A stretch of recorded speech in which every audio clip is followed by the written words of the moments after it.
name is Jonathan. I am currently a geology student here at MSU, and I am going to briefly talk you through some of the research I've been doing.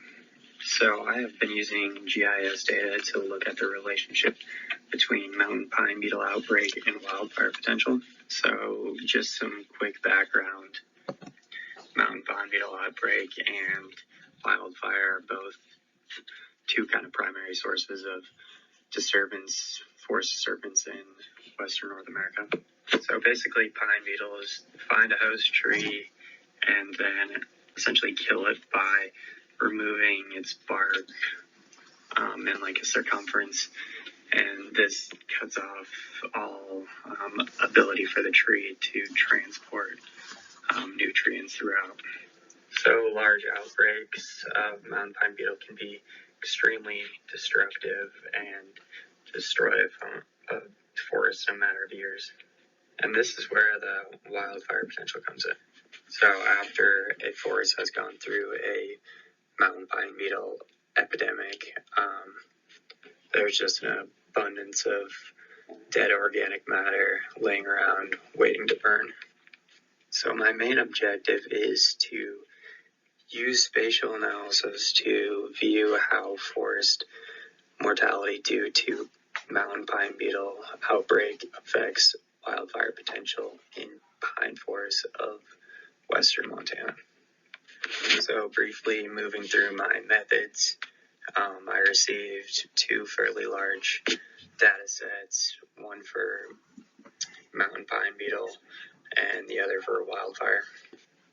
And basically all I had to do was just query out the attributes I wanted, for example, location for the mountain pine beetle, forest type, damage type, and then I just run the clipping tool to extract the features of wildfire data that was overlaying the mountain pine beetle data.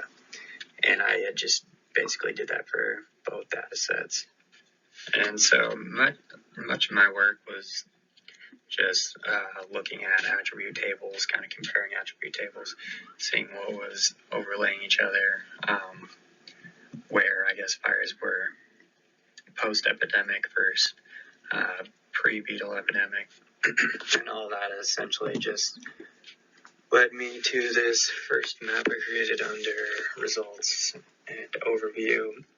It gives a good reference for my area of interest, western kind of half or quarter, if you will, of Montana.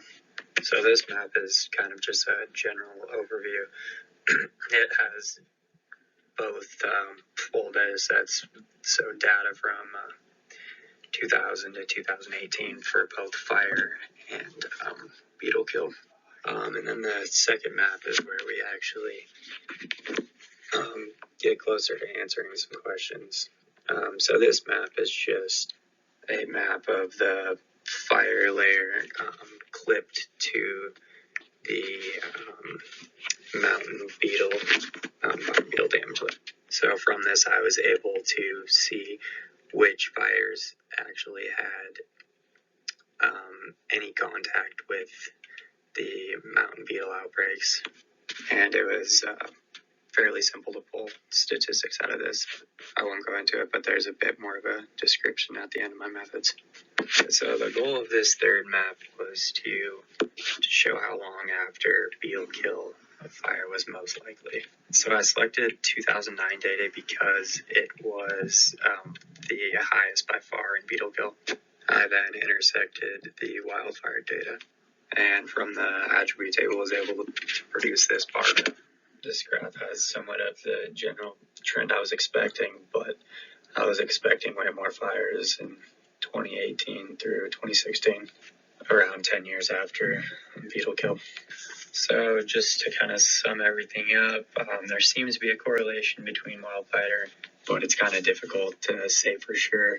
There's definitely a lot of room to explore this correlation. All the case studies I read kind of came up with a similar result. So that's all the time we have, and thank you guys.